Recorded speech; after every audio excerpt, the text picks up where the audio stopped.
So we're now in early September and we've got a magnolia Sargentiana robusta here, which is as plastered with seeds as any magnolia that you could ever wish to see would be. Not only have we got the seeds, but if you look here you can see where there are 3 buds for next year and a seed forming from this year's flower.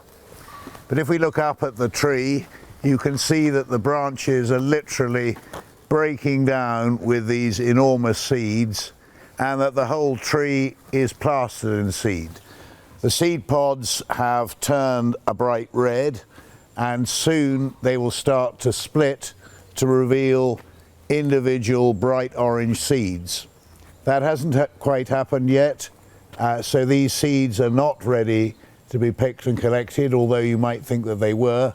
We're probably 2 or 3 weeks away, and we'll come back to this tree then and take you through the next stage of collecting these wonderful seeds.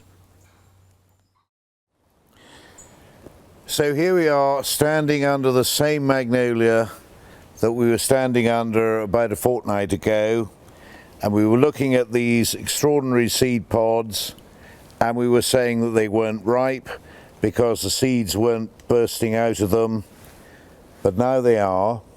Now they're ready for collection. You see that the seeds are on long white stalks. And out in China, in the wild, what would happen is that these seeds would fall to the ground, and we'll have a look in a minute and see where they fall into the ground, and mice or birds would eat them. They've got a very thick orange outer coating, and the bird or the mouse that eats that seed, it goes through its digestive system and the outer coating of orange comes off, and the bird or the mammal excretes the seed, often miles away or 100 yards away or whatever it is from where the original tree was. And when we're going to grow these seeds for ourselves, we need to think and understand how exactly birds and mammals propagate these seeds in the wild and how they prepare them, and what the reality of propagating magnolias from seed is. To do that, we're going to go inside, but just for a minute, let's just go and have a look underneath this magnolia tree and see how many of these wonderful orange seeds have fallen on the ground.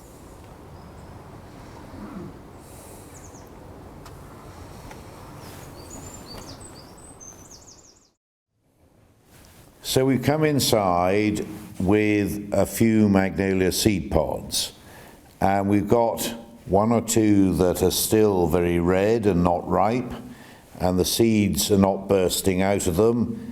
And actually in these seed pods there are only half a dozen seeds that have actually been fertilized and grown. The rest of this seed pod, where there could have been many more seeds, there's nothing. Here is a seed pod which is half ripe, and the seeds are starting to pop out of it, and here is a seed that you can very easily extract. And there it is. So half of this seed pod has gone black and the seeds are hanging out of it. Half of it is still red. And here we've got a seed pod that's completely mature and has all gone black, but the seeds are still this gorgeous orange color. So what we've done with these seed pods at various stages of maturity is to collect and extract a pile of seeds. We already saw how many seeds were on the ground, so you could extract a lot more if you wanted. And when we look at these seeds, we've got to decide which ones are going to be viable, which ones are genuinely going to be able to germinate in the spring.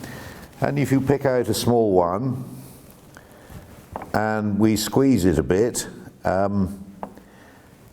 you will see that actually it is extremely tiny and there's nothing alive in that. That's just a barren pod with nothing, with no seed seed that's going to be viable inside it.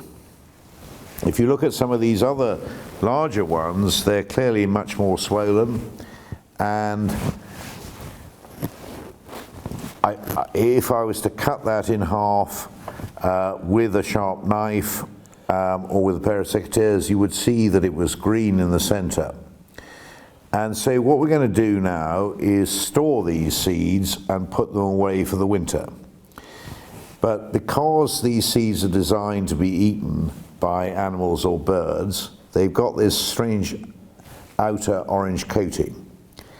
And before we store them, we need to get rid of that outer coating, which is quite messy. You can always put them in the mill and mix very gently if you want to. Be prepared to get your fingers very sticky with a lot of mucky slime. It smells gorgeous though, because it's magnolia. Magnolia scent is gorgeous. And there we've got a black seed. And you don't have to take the seed casing off in the autumn. Some prefer to do that, some don't. But what you do need to do is recognize that these seeds cannot be put in the ground until the spring. And by the spring we mean probably the first or second week of March. And before you put the seeds in, you must get the outer coating off. Otherwise your germination rate will only be about 80%. But for storage over the winter, you can store them in a brown envelope. You can store them in a sealed freezer bag. And over the winter, you need just to put them into the fridge. They don't need to be frozen in the deep freeze. They just need to be put in the fridge in a container. Don't be surprised if they grow a bit of mold as this lovely orange melts away. Don't be worried about that at all. Just keep them dry as well as in the fridge. Don't let any other moisture get into them, so probably a plastic bag is better.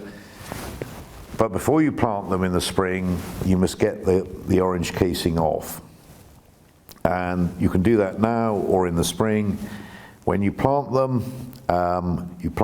second week of March, and we'll show you how to do that in another video.